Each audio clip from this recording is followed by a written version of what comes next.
Hello there, I am Lord Theranis, and welcome back to our ongoing exploration of Tamriel. In this episode, we're going to be looking at the land that the most recent Elder Scrolls game takes place in, Skyrim. In order to avoid having gargantuan episodes, I've decided to split these province explorations into 2 episodes apiece. The first will be looking at the physical province itself, with its major races and smaller towns and villages. The second will look at the indigenous race of each province and what backstory we have about them. So please, as always, join me as we turn the page of the Mysterium Xarxes and dive into Skyrim.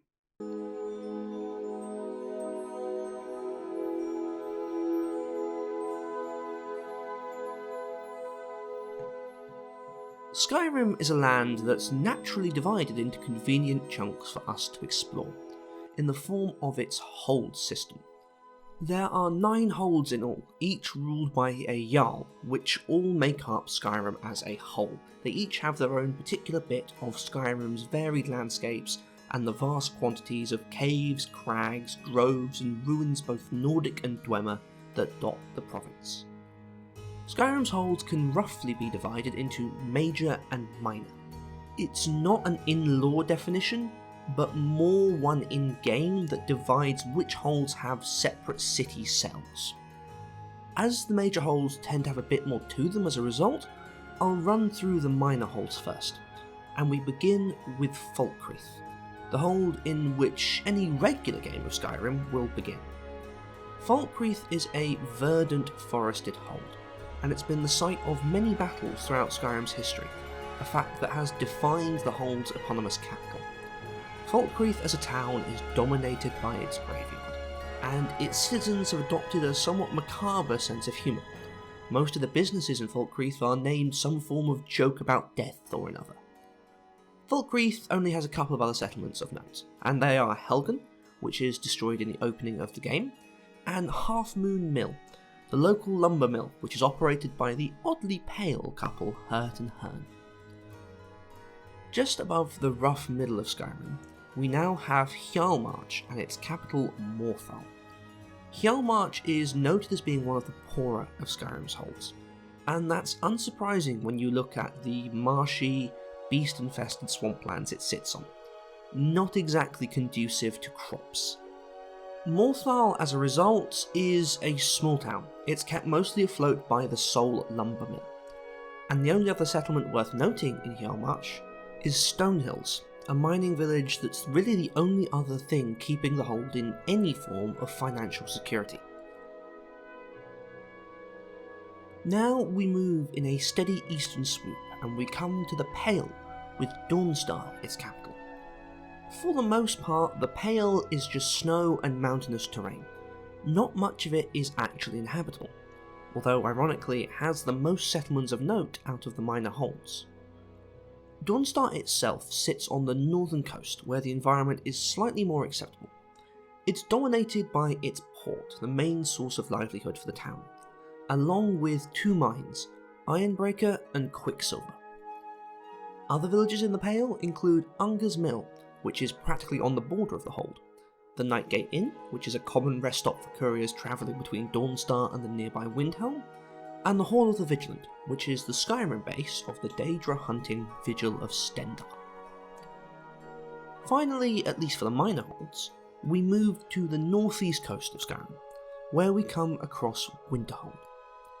Winterhold is by far the poorest and least influential hold, something that can be chalked up to the fact that most of Winterhold no longer exists. Its eponymous capital was once a thriving, prosperous city, but in 4E122 it was levelled by the Great Collapse, which caused the majority of that city to fall into the sea, leaving just a shadow behind. The only other place of note in Winterhold is its college, which is the primary school for magical studies in Skyrim, and the home of the legendary Archmage Shalador when he still lived. Now onto the major holds, those holds rich or influential enough to have capitals that are actually called cities.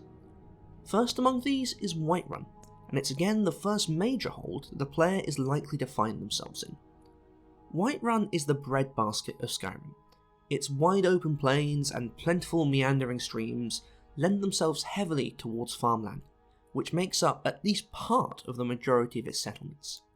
This abundance of cropland makes Whiterun one of the richest of the holds, a fact that can be seen in its eponymous capital city. Whiterun's buildings may still be mostly thatch and timber, but nobody wants for space or comfort in the city. If that alone isn't enough to convince you, then the towering palace of Dragon's Reach looming over the city from the Cloud District leaves no doubts about the resources of the Jarl and his subordinates. Whiterun Hold is dotted by a number of small farms across the landscape, but there's two other settlements that are really worth mentioning. First is the small farming town of Rorikstead, which is founded recently enough for you to be able to meet its namesake in-game. And second is the milling town of Riverwood, the first proper settlement that most new players will encounter in Skyrim. Next up we have the Rift, and its exceedingly creatively named capital of Riften. The Rift is the southernmost hold of Skyrim, and that shows in its overall landscape and climate, which is much less snowy than the rest of the environment. Much like Falkreath, the Rift is a heavily forested region, but where its counterpart has evergreen firs and grand trees of all forms, the Rift is a deciduous, perpetually autumnal forest, a serene, natural beauty that's completely at odds with the seedy, sleazy nature of its capital. Apparently, at one point in the past, Riften was a sprawling, ramshackle city. A tyrannical Jarl and the resulting rebellion in the mid-4th era, though, put paid to that with fire, and by the time we explore Riften, it's the most compact of Skyrim's cities, centred around the befouled river that flows through it from the lake nearby. Riften is a city caught between the soulless ambition of the wealthy and the predations of the Thieves' Guild that make their home in the city's sewers. It's not a nice place to live. You're probably better off living in one of the other noteworthy settlements of the Rift, of which there are several. Ivarstead and Shaw's Stone are both thriving villages of milling and mining respectively, whilst the Heartwood Mill across Lake Onrich isn't doing quite so well in its affairs. But whilst Riften might be a bad place to be poor and you'll be better off elsewhere, there's always somewhere worse. You could be living in Markarth, where blood and silver flow out of the city into the Reach. Skyrim's westernmost hold, the Reach is a rocky, mountainous area, with little in the way of cropland or even flat surfaces to build on. What it lacks in farmland though, it makes up for many times over in mineral resources. The Reach is studded with mines, all looking to take advantage of nature's bounty. These range from simple iron mines to precious silver and gold. It's a dangerous place to make your home though.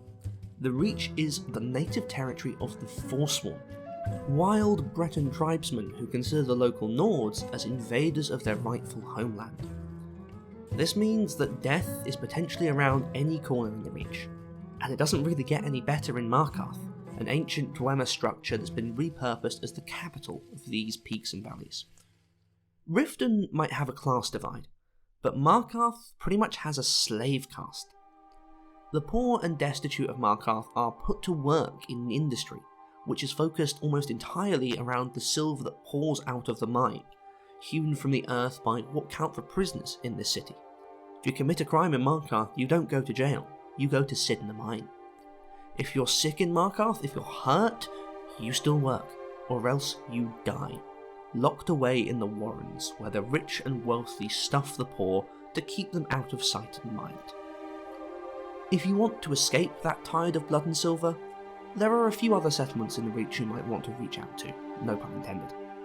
Carthwaston is a silver mine of its own, currently under threat from the Silverblood family's trade tactics, whilst the Old Herolden Inn sits remote, trading on the few people that come to see a place where Tiber Septim might once have just spent a night or two. Thankfully, our next hold is much less outwardly deadly, although it does still have its share of dark clouds. Eastmarch and its capital Windhelm are the seat of the earliest High Kings in Skyrim's history, and in the current day serve as the home of the Stormcloak Rebellion. Eastmarch is a landscape dominated by the rivers that flow through it. Geographically, it takes a lot from its surrounding neighbours.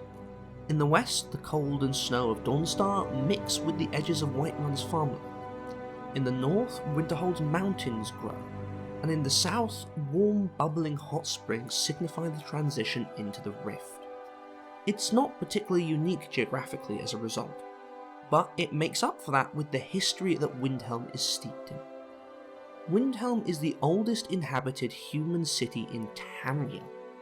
It's where Ysgramor made his capital, and where generations of High Kings ruled over the young kingdom of Skyrim.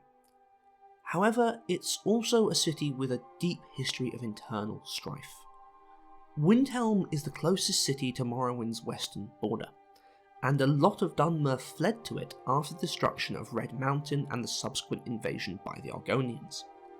Many of the native Nords didn't appreciate this, and that feeling has been exacerbated by the Aldmeri Dominion's Great War for future generations. As such, there's a strong streak of Nordic superiority and anti-Elven sentiment, something that even makes it through to the heart of the Stormcloak Rebellion. There's again a few other settlements worth mentioning in Eastmarch.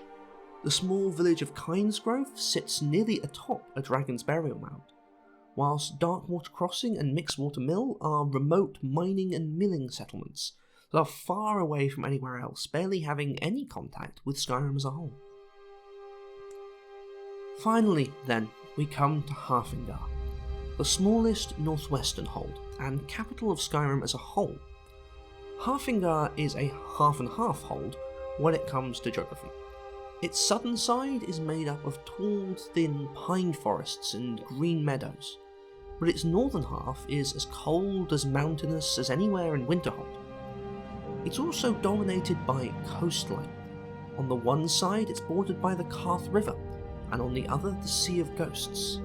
This gave it an unprecedented level of access that made its capital Solitude the primary shipping port for Skyrim, and as such the richest city in the province. Where other cities might have timber housing, everything is stone and shingle in Solitude, where the Blue Palace sits on the edge of the arched cliff that makes the city so striking to look at. There's only one other settlement worth mentioning in Hafingar, and that's Dragonbridge, a small town built near the ancient bridge from which it takes its name. Well, there's also the Thalmor Embassy, but stories involving those insidious elves are other tales for other times.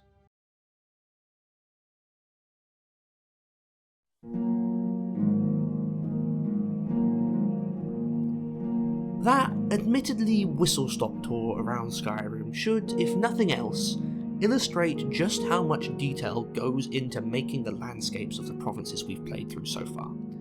There's a hell of a lot that goes into making Holds of Skyrim. I've, as always, barely scratched the surface in these early episodes, and we will of course be exploring all of that in far more detail later. For now though, it's time for me to bring this episode to a close. If you've enjoyed the video, please do leave a like and subscribe to the channel. So, until the next episode where we look at the Nords themselves, thank you very much for listening. I'll see you soon.